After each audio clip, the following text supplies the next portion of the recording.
Hi! Before ako mag-start magturo dito, may gusto lang sana akong i-express ang taos-pusong pasasalamat ko kasi umabot na ng 1,700 subscriber ang channel na to. So, maraming salamat sa patuloy na suporta sa inyo. Sana mapabuti or matulungan ko kayong mag-review dito sa mga examinations ninyo. Lalong-lalo na sa UPCAT, POPSET, USTET, or Civil Serviceman. So, maraming salamat sa pagtitiwala sa akin at panonood ng mga video. At isa pa, maraming salamat din sa malaking naiambag ni Ginoong Jeffrey Concepcion dahil sa mga iminungkahi niyang test items. Lahat ng mga ituturo ko sa video ito ay nanggaling lamang sa kanya actually.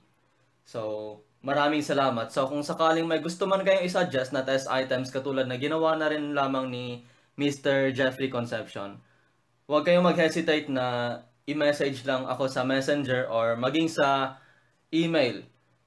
Naka-provide na ang contact details ko doon sa soft copy na dinistribute ko sa iba't ibang Facebook groups. So, maraming salamat. At ngayon, i-start na natin ang pag-review. Start ko na ang pagtuturo ng math. Simulan natin sa problem na to. The radius of a unicycle wheel, is 30 centimeters. When the unicycle travels continuously in one direction for 1 kilometer, the wheel makes n revolutions. So, i-approximate natin ang value ng n. O sa madaling salita, i-approximate natin ang revolution ng wheel na yon. Ang ibig sabihin ng revolution ay pag-ikot ng wheel. Nakailang ikot daw siya sa loob ng 1 kilometer. Given tayo ng radius dito na 30 centimeters. Ngayon, ang gagawin natin, para uniform ang unit of measurement natin, kailangan i-convert natin ang centimeters at saka kilometers into meters. So, isulat na lang natin dito. Itabi natin na ang radius ay 30 centimeters. Kapag i-convert natin siya into meters, mag-move lang tayo ng 2 places to the left kasi centimeters siya. Ibig sabihin, ng centi ay 10 to the negative 2. So, kapag negative, to the left. Kapag negative, itong exponent. So, ang radius ay 0.3 meters. Tapos meters na to. Samantalang, ang distance na trinavel na itong unicycle ay 1 kilometer. Ang kilometer equal sa 10 cube. Ibig sabihin, ang 1, mag-move lang tayo ng 3 places to the right. Ibig sabihin, magiging 1,000 meters siya. Ngayon, simulan na natin dito. Mapapansin natin na ang revolution ay equal lang siya sa circumference ng circle. Na ang formula ay 2 pi r. Ang radius natin dito ay 0.3 meters. So, i-substitute lang natin ang lahat ng mga value natin. Pwede nang gamitin itong 3.14 sa pi kasi approximate value lang naman ang hinahanap natin dito. Ang radius ay 0.3 meters. So, hindi na natin kailangang gumamit ng calculator para lang ma-solve itong part na to. So, kahit na isolve natin siya manually, dito sa tabi, 3.14 times 2 equals 2 times 4, 8. 2 times 1 ay 2. 2 times 3 equals 6. So, 6.28 na to siya. 6.28 times 0.3 meters. Ngayon, hindi ulit natin kailangan gumamit ng calculator para lang ma-solve ito. Pwede na natin siyang manual ang pag-solve. So, 0.3. 3 times 8 equals 24. 3 times 2 equals 6 plus 2, 8. 3 times 6 equals 18. Ngayon, tatlong places ang kailangan natin i-move to the left kasi tatlong places ang nandito sa product natin. So, 1, 2, 3. So, 1.884 ang circumference na na-solve natin. C equals to 1.884 meters. Ito ang circumference natin. Ngayon, aanhin kaya natin ang data na to, itong 1,000 meters or 1 kilometer. Kasi sinabi doon na 1,000 meters or 1 kilometer ang trinavel ng circle natin. So, ilang revolution ang nangyari doon. Ngayon, i-divide natin itong 1,000 meters sa 1.884 meters. So, pwede na natin siyang i-calculate ulit manually. 1,000 divided by 1.884. Ngayon, kasi may decimal point tayo dito, pwede natin siyang gawing whole number by moving 3 places to the right. Pagkatapos, kung ilan man yung places na minove natin to the right, ganun na rin lamang ang bilang ng zeros na idadagdag natin dito sa dividend natin. Ngayon, hindi tayong pwedeng mag-divide ng 1,000 sa 1,884 kasi mas mababa siya. So, proceed tayo dito sa 10,000. Ngayon, ilan kaya ang 1,884 sa loob ng 10,000? Meron tayong 5 dyan. So, i-multiply naman natin itong 1,884 sa 5. 1,884 times 5 equals 5 times 4 ay 20, 42, 4, 44, 9,420. So, 9,420. Ngayon, 10,000 minus 9,420 ay equal siya sa 580.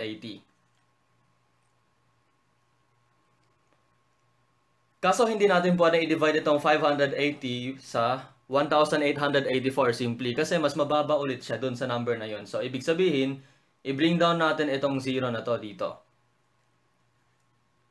So, ito, sa lagay na to, pwede na to. Ilan kayang 1,884 sa loob netong 5,800? Meron tayong tatlo. So, 1,884 times 3 equals 12, 1, 24, 2,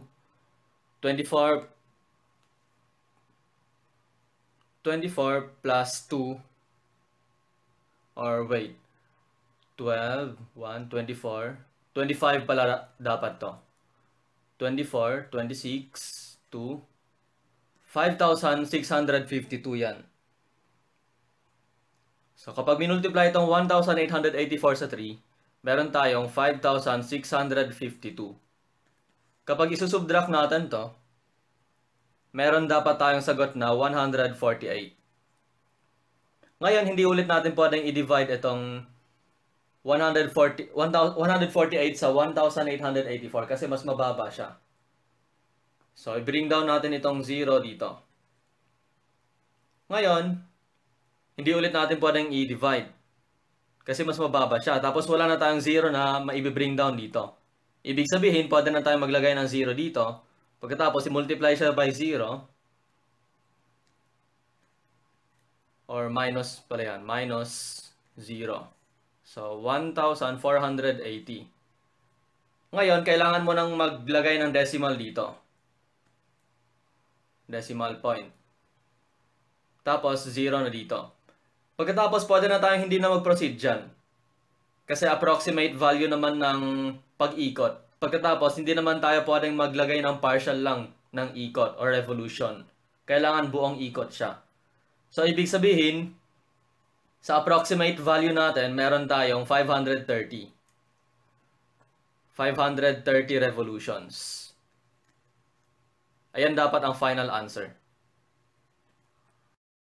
Para naman sa number 2. So, consider natin na number 2. Ito.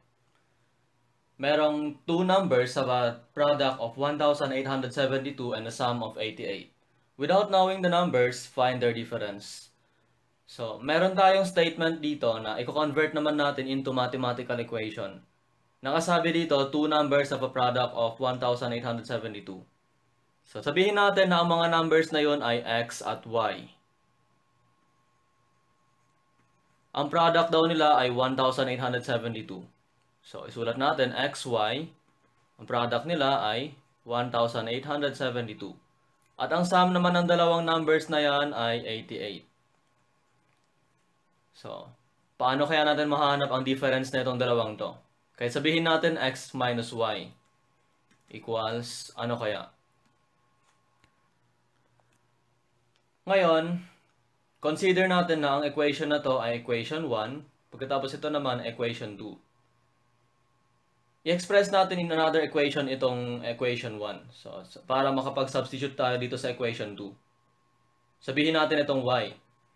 So, i-retry natin itong y dito, kaya ang mangyari, 1,872 over x ang value ng y. Pagkatapos, i-substitute na lang natin dito sa equation 2. Ang mangyari sa equation 2 ngayon, sabihin natin, new equation 2 ay x plus itong y na value natin, 1,872 over x equals 88.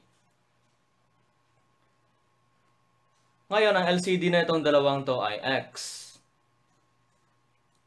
So, mangyari, kasi meron tayong 1 dito na nakatago, na madalas ay hindi na sinusulat, kasi 1 na yan. So, x divided by 1 equals x, times x equals x squared, plus x divided by x equals 1 times 1,872 equals 1,872 equals 88.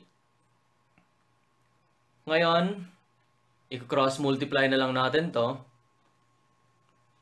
88 times x at saka itong statement na to times 1. So, ang mangyari ngayon ay x squared plus 1,872 equals 88x. Ngayon, kailangan natin hanapin ang x. So, ito transpose lang natin to sa left-hand side. Kapag ito transpose natin yung 88x, magiging negative siya. Plus 1,872 equals 0. Ngayon, paano kaya natin mahanap ang x sa form na to? Sa form na ax squared minus 88 plus bx plus c equals 0. Gagamitin natin ang quadratic formula. Quadratic formula na x equals to negative b plus minus square root of b squared minus 4ac all over 2a. Ngayon, isa-substitute natin ang mga value natin dito. Negative, ano ba yung b natin? Negative 88 times negative 88 plus minus square root ng, yung b natin ay negative 88 lang rin. Negative 88 quantity squared minus 4. Yung a natin ay 1. Pagkatapos, ang c ay 1,872. All over 2 times 1. Ngayon, ang x ay equal siya sa 88 plus minus, ano ba ang value kaya na itong 88 squared? Hindi na ulit natin kailangang gumamit ng calculator dito. Pwede na natin siyang isolve manually. Kahit na dito na lang natin siya sa gilid isulat. So, 88 times 88, 64, 6, 64 plus 6 ay 70. So, 704 lang din dito sa ibaba. So, 7744. So, 7,744 lang value niyan minus itong 1,872 times 4 naman. Hindi na ulit natin kailangan gumamit ng calculator para ma-solve ito. So, ngayon, 1,872 times 4. Check natin kung tama ba yung nasulat natin. Ngayon, i-multiply natin tong dalawang to. 4 times 2 equals 8. 4 times 7, 28. 2, 32, 34, 3, 7. 7,400 7,488. So, isulat natin dito na 7,488. All over 2 times 1 equals 2. So, x equals 88 plus minus square root ng, ano ba ang value nito? Anong difference ng 7744? 7744 minus 7488 equals, ano kaya to?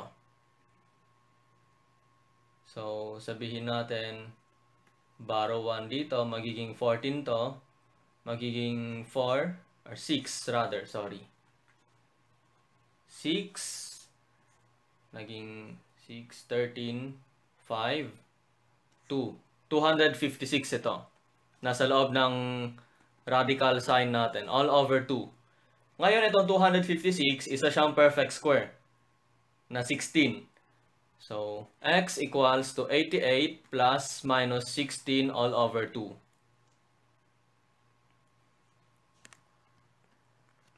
Ihiwalay na lang natin itong plus at saka minus sign. Dito na lang siya. Hatiin natin to. Sa kabila, itong x equals to 88 plus 16 all over 2. Sa kabila naman tong x equals to 88 minus 16 all over 2.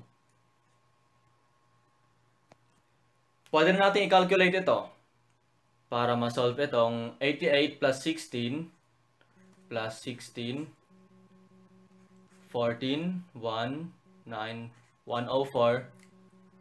So, x equals to 104 divided by 2 equals 52, itong isang x. Pagkatapos, itong 88 minus 16 naman ay 88 minus 16, 2, 72.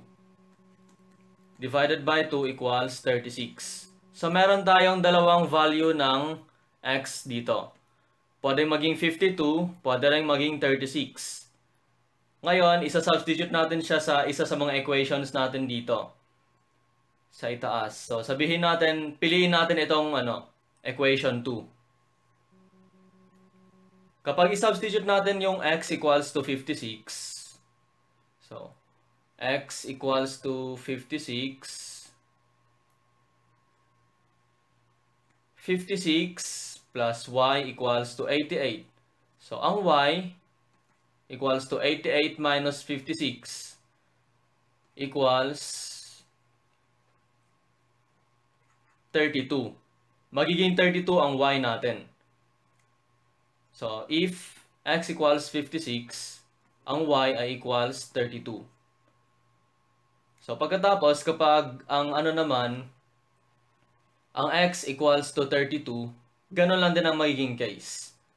So, 32 plus y equals to 88. So, y equals to 88 minus 32, y equals to 56. So, if x equals to 32, y equals to 56. Sa ganyang case, pwedeng maging ganito. Kapag ang x ay equals 52, y equals 36. Kapag ang x equals 36, ang y equals 52. So, hanapin natin ang difference ng bawat isa.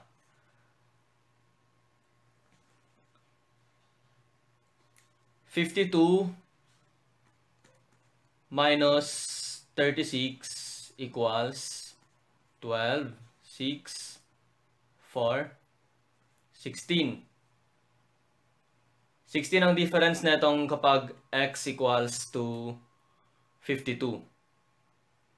So, kapag itong naman, kabaligtaran niya, syempre, negative 16. So, ang ilalagay natin sa conclusion ay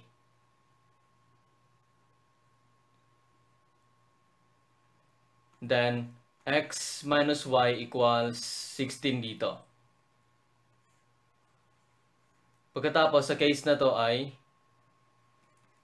x minus y equals negative 16. Yan ang sagot. 16 at saka negative 16. Ngayon, i-take natin ang item na to as number 3.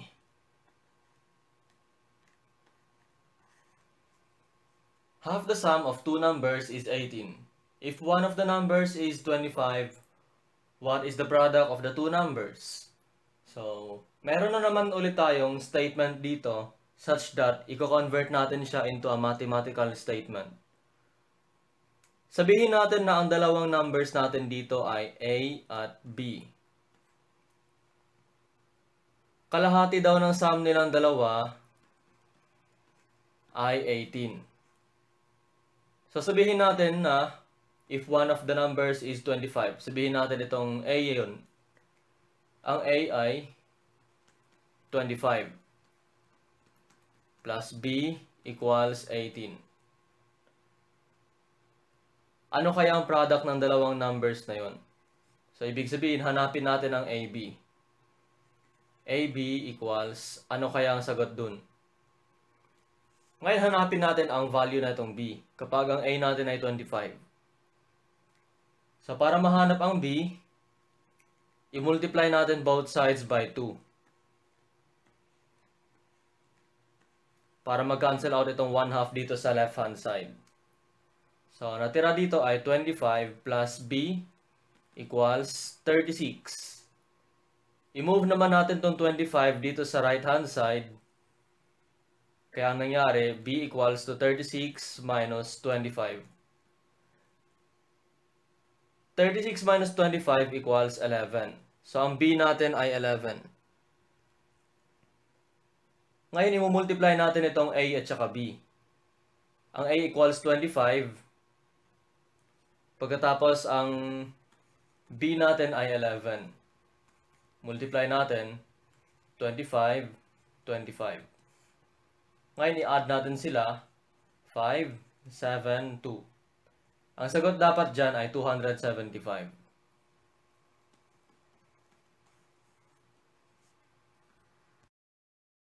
I-take naman natin ang item na to as number 4. If 1 is subtracted from 8 times a certain number, the result is the same as if 89 is added to 3 times the number. Find the number.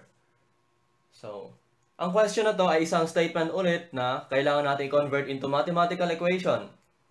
So, kapag ang 1 daw ay sinubtract sa 8 times a certain number, ang magiging result niya, yan ang equal sign, ang result niya ay 89 in-add doon sa 3 times the number. So, sa simula pa lang, sinupose na natin na x ay ang number. The number natin. Ngayon, kailangan nating isolve itong x dito. Paano nga ba? Ipagkumpol-kumpol lang natin ang like terms natin dito. Sa case na to, itong merong x na literal coefficient ay ilalagay natin dito sa left-hand side. Itong 3x, i-transpose natin sa left-hand side, kaya magiging negative 3x siya. Meanwhile, ito negative 1, i-transpose naman natin dito sa right-hand side, kaya magiging positive 1 siya. Plus 89. Ngayon, 8x minus 3x ay 5x equals 90. I-divide natin both sides by 5 para mag-cancel out yan. Kaya ang x natin ay 18. So, ito dapat ang sagot.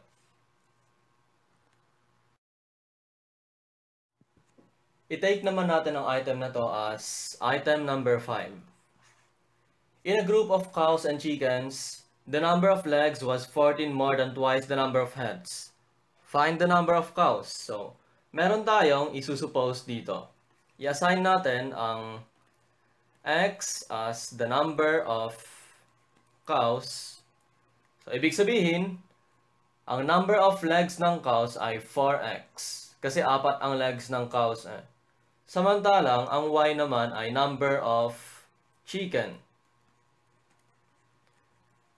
Pagkatapos, ang number of legs ng chicken ay 2x kasi dalawa lamang ang legs ng chicken. Except kung ita-take mo as leg ang dalawang wings nila.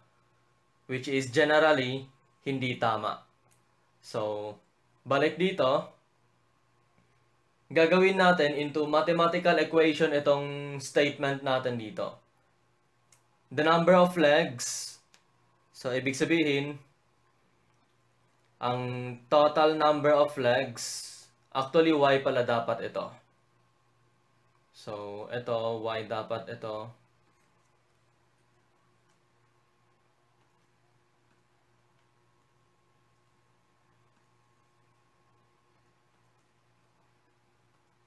Two y. 4x plus 2y equals 14 more than twice the number of heads. Ang number of heads ay kapag ipag-a-add natin tong x at y. So, twice the number of heads. Pagkatapos, meron pang 14 more than.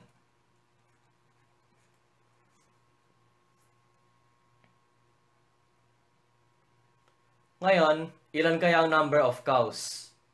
So, isa-solve natin ang x. Kasi ito yung number of cows na inassign natin. So, 4x plus 2y equals 2x plus 2y plus 14. Ngayon, ito transpose natin itong 2x dito sa kabila. At saka itong 2y. So, 4x minus 2x. Naging negative na tong 2x dito kasi tinranspose natin sa kabilang hand side. Plus 2y minus 2y equals to 14. Ngayon, ipag-combine na natin tong like terms natin. Samantalang, mapapansin natin na magka-cancel out na to. Kasi magkaiba sila ng sign at magkapareho sila ng value. So, 4x minus 2x ay 2x equals 14. So, divide natin both sides by 2. Kaya, ang final answer natin dito ay x equals 14 divided by 2, 7 cows. Ayan ang final answer. I-take naman natin ang item na to as item number 6. 2 jets leave Manila at the same time. One flying east and one flying west. The rate of the second jet is 100 kilometers per hour faster than the first. In 3 hours, they are 4,800 kilometers apart. Find the rate of the faster jet. So, kailangan natin i-convert ulit sa mathematical equation itong statement na to. Rate ng second jet ay 100 km per hour faster than the first. So, sabihin natin na ang J1 ay yung first jet. Samantala, ang J2 ay yung second jet.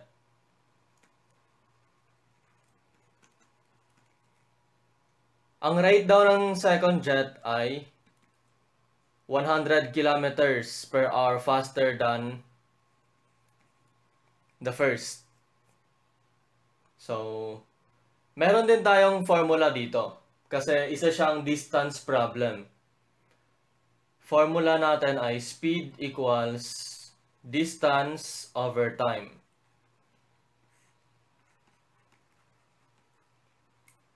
So, nung mag-travel na daw sila ng 3 hours, ang distance nilang dalawa ay 4,800. So, ito yung speed nilang dalawa. Kapag ipag-a-add natin tong speed nila, ni J1 plus J2 equals yung distance na 4,800 all over 3. Pagkatapos, ang formula ng J2 ay J1 plus 100. So, J1 plus 100 equals 4,800 all over 3. Ngayon, like terms lang itong dalawang J1 natin. So, ibig sabihin, magiging 2J1 plus 100 equals 4,800 all over 3. Ngayon, pwede na natin i-cross multiply ito. So, ang mangyari, 3 times 2j1 plus 100 equals to 4,800. So, i-distribute na natin to. Kaya mangyari ay 3 times 2j1 ay 6j1 plus 300 equals 4,800. Ito, i-transpose natin to siya sa right-hand side. So, ang mangyari ay 6j1 equals 4,800 minus 300. So, 6j1 equals 4,500. I-divide natin to siya, both sides by 6, para mahanap natin ang value ng j sub 1. So, 4,500 divided by 6, 7, 42, 30, 5, 30, tapos, so 750. Ang j sub 1 natin ay 750 kilometers per hour. Pero ang hinahanap sa problem natin ay ang faster jet. Ang faster sa kanilang dalawa ay yung j sub 2. Kaso ang nasolve natin ay j1. So, pwede natin i-substitute yan. Equals 750 plus 100 equals 850 kilometers per hour. Ito dapat ang sagot. I-take naman natin ang item na to as number 7. Item number 7. The sum of the digits of a 2-digit number is 15. The number is 9 less than the number obtained by reversing the digits. Find the 2-digit number. So, isa siyang uri ng digit problem. Hindi lang siya simpleng number problem, pero isa siyang digit problem. So, before tayo mag-proceed, may onting kaalaman lang akong lalapag dito. So, i-take natin itong 123.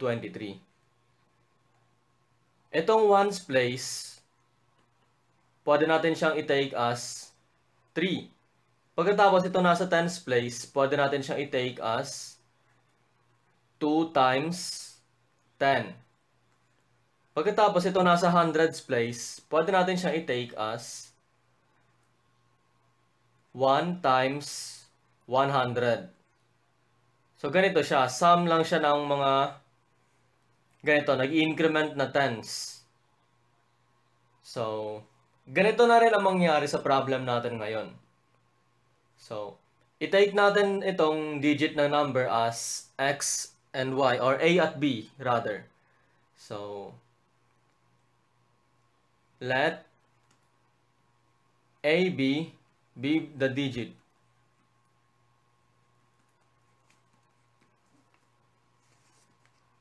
Kasi 2-digit number to. So, ito yung hundreds place, ito yung tens place, itong A. Pagkatapos, B naman yung ones place. Ngayon, subukan naman nating i-reverse itong 123. Kapag ni-reverse natin yan, magiging 321 yan. Sabihin natin dito, reverse, para hindi magkalituhan. Ang mangyari dyan, itong 1, ang naging ones natin. Plus, itong tens natin ay itong 2. 2 times 10 plus 3 times 100.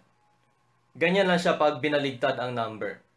So, para mas ma-appreciate natin, sagutin natin tong problem na to. So, ang sum daw ng dalawang digit na to ay 15. So, sinupose natin na ang digit na yun ay AB. So, ang A plus B equals 15.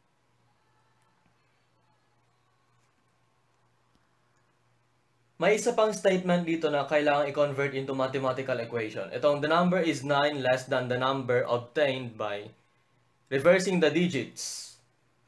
So, ang number na yon, AB, so 10A plus B ay equals, kung ano man yung reverse niya, 9 lesser than dun. So, ang reverse na itong AB ay 10B plus A. So, ngayon, isimplify na natin itong equation na to by combining the like terms. So, 10A plus B equals to 10B plus A minus 9. I-transpose natin itong 10B dito sa left-hand side as well as itong letter A dito sa left-hand side. At magiging negative ang magkaparehong yan. So, 10A minus A plus B minus 10B equals to negative 9. Ngayon, meron tayong 9A dito minus 9B equals to negative 9. Mapapansin natin na factorable itong left-hand side natin by 9. So, 9 times A minus B equals to negative 9. Divide both sides by 9. Kaya ang mangyari ay A minus B equals to negative 1. Ngayon, meron na tayong dalawang equations dito. Itong A plus B equals to 15. Sabihin natin ito yung equation 1. Pagkatapos, itong equation 2 na nabuo natin dito sa isa pang statement natin. Ngayon, gagawa natin sila ng system of equation at magkakaroon tayo ng kaganapang elimination or substitution. So, A plus B equals 15.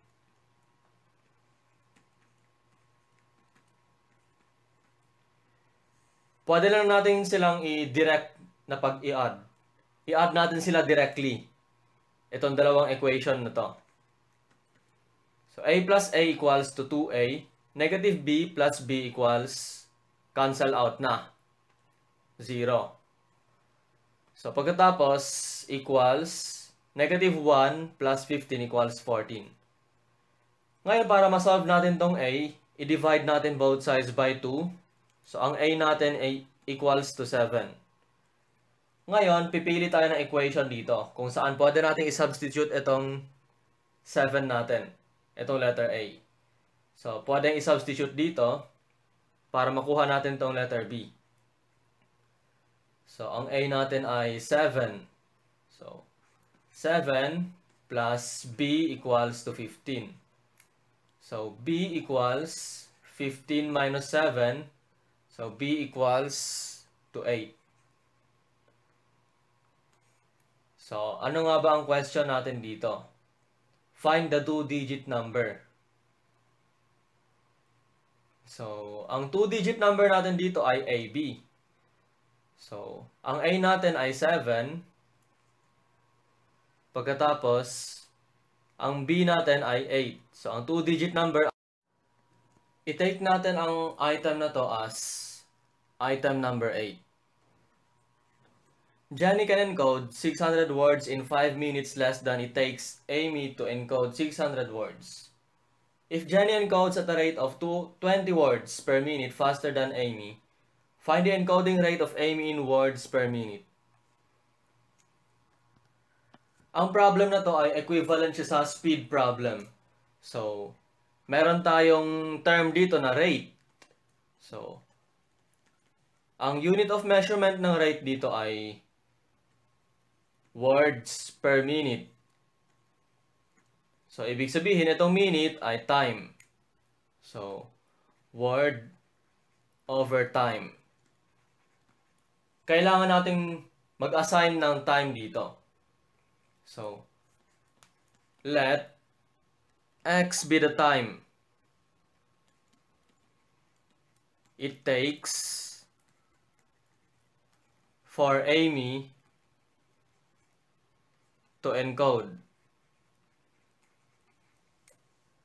Samantalang, nakalagay din dito na si Jenny ay kaya niya mag-encode ng 600 words in 5 minutes less than it takes Amy to encode.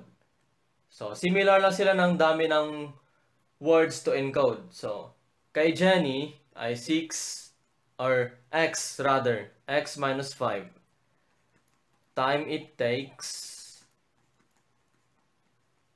for Jenny to encode.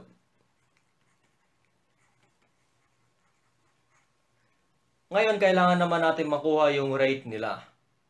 Kasi nakalagay dito sa pangalawang statement natin, if Jenny encodes at a rate of 20 words per minute faster than Amy, hanapin natin ang encoding rate ni Amy. So, ang formula dyan ay rate ni Jenny,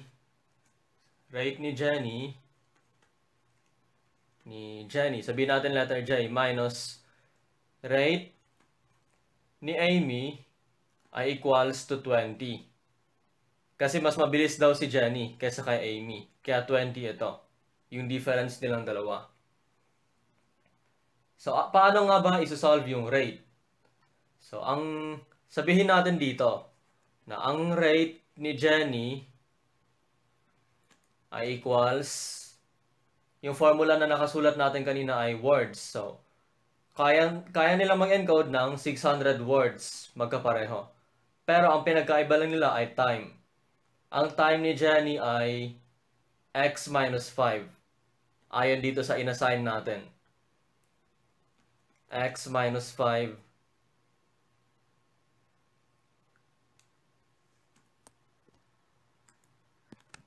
Pagkatapos, yung rate naman ni Amy, so, ang rate ni Amy ay equal 600 over x. Kasi ang time niya dito ay x. Pagkatapos, sinunod lang ulit natin yung formula na to. 600 words, pagkatapos, yung time ay ito. Ngayon, ipa-plot na natin ang mga to sa formula natin. Ito para dito.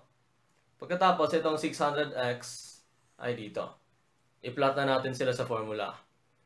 So, 600 over x minus 5 minus 600 over x equals 20.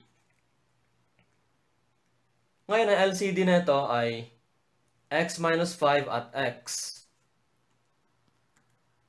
Or pwede na lang natin silang i-multiply by x minus 5 times x. So, kung i-multiply natin both sides, x minus 5 times x times 600 over x minus 5 minus 600 over x equals to 20 times x minus 5 times x. Ngayon, i-distribute natin to dito, all over. Magka-cancel out ito dito eventually. So, ang mangyari ay 600x minus, ito naman, x ang magka-cancel out dito. So, ito ang mapupunta dito. 600 times x minus 5.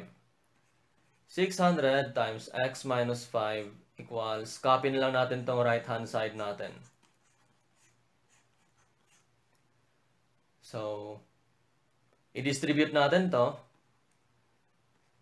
600x minus 600x plus 3,000 equals to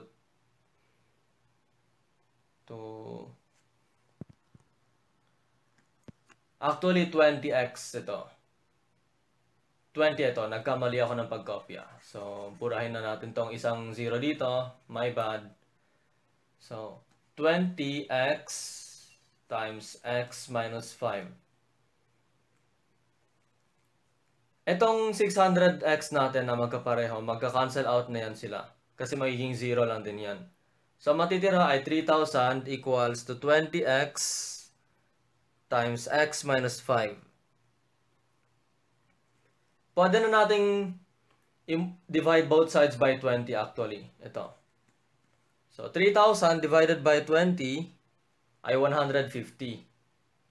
So, 150 equals to x times x minus 5. So, pagkatapos naman, i-distribute na lang natin tong x all over dito. So, 150 equals to x squared minus 5x. So, para mahanap natin tong x, kailangan natin ng factoring dito. I-transpose muna natin ito sa right-hand side. So, mangyari ay x squared minus 5x minus 150 equals 0. Gamitin na naman natin tong famous na equation natin or yung quadratic equation natin na x equals to negative b plus minus square root of b squared minus 4ac all over 2a equals to negative times negative 5 plus minus square root of b squared. Ang b natin ay negative 5. So, b squared ay 25 minus 4 times a na 1 times negative 150 all over 2 times a equals 2 times 1 equals 2.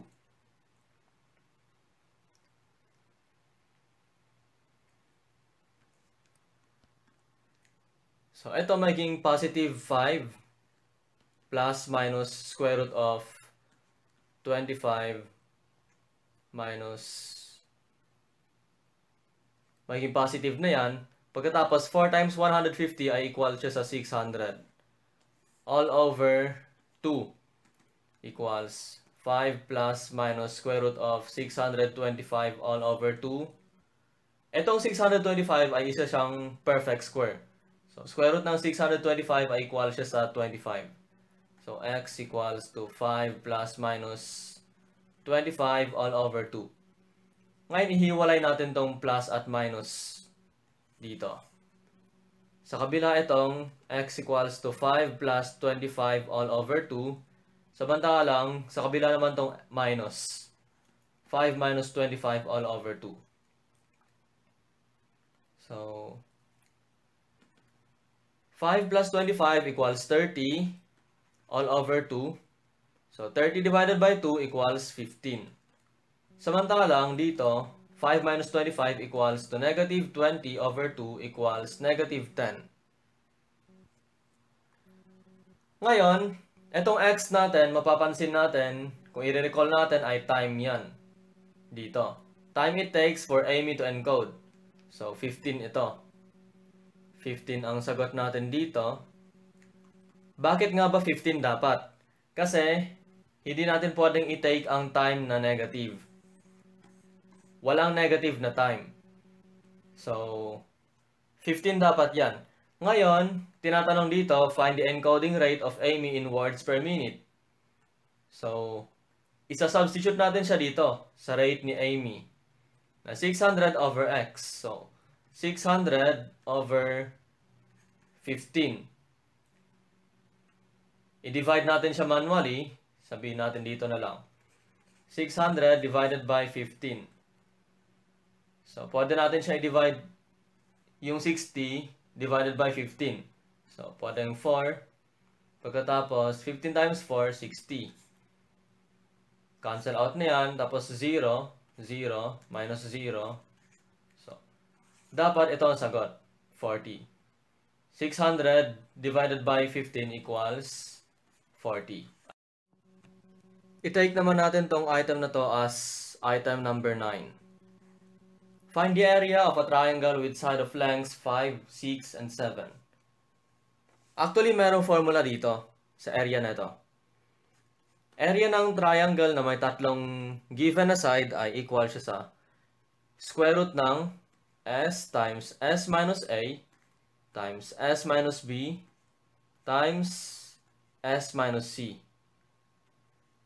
Ano nga bang nire-represent na itong a, b, c, at s? Itong A, B, C, sila ang sides. A, B, C. Sila ang sides ng triangle. Ano nga ba itong S? Ang S ay kalahati ng sum ng tatlong sides. Or A plus B plus C all over 2. Ngayon, ipag-add muna natin itong tatlong sides na to. Hanapin muna natin itong S. Itong S, sabihin natin ang A ay 5, B ay 6, at C ay 7. 5 plus 6 plus 7 all over 2. 5 plus 6 ay 11 plus 7 equals 18 all over 2. So, ang S natin ay 9. So, i-substitute na lang natin siya dito sa formula natin. Area ng triangle natin equal siya sa square root ng 9 times 9 minus 5 times 9 minus 6 times 9 minus 7. Ito. So, 9 times 9 minus 5 equals 4 times 9 minus 6, 3 times 2. Mapapansin natin na meron tayong dalawa dito sa loob na perfect square. Itong 9 at 4. So, pwede natin silang ilabas magkapareho. So, equals 3 times 2. Square root of 3 times 2 ay 6. So, ang sagot dapat dito ay 6 square root of 6. So, kung ano mang units niyan, units squared. Ito ang final answer. I-take naman natin ang last item na to as item number 10. So, naparami na rin sa video na to. Sa item na to, find the value of k for which the equation 3x squared plus 6x plus k equals to 0 has a double root. So, mapapansin natin na ang form na to ay nasa form na ax squared plus bx plus c equals to 0, where c is a constant. Maging yung b at a nito ay constants. Sa part na to, ang a ay equals to 3, yung b naman natin ay 6, samantala ang c natin ay k. Ano kaya ang value na itong k na to such that magkakaroon ng double root to? At paano nga ba magkakaroon ng double root? Meron tayong cases dito. Kapag sa form na to, ang formula na b squared minus 4ac ay lesser than 0, ibig sabihin imaginary siya kapag i-substitute natin dito. Samantalang kapag equal to 0, magkakaroon tayo ng double. At kapag greater than 0, magkakaroon ng dalawang distinct real roots. Two distinct real roots. So, ibig sabihin, i-equate natin ito 0 ito. I-substitute natin to dito. Itong b natin ay 6 squared minus 4 times 3k equals 0. Kasi double ang pakay natin dito.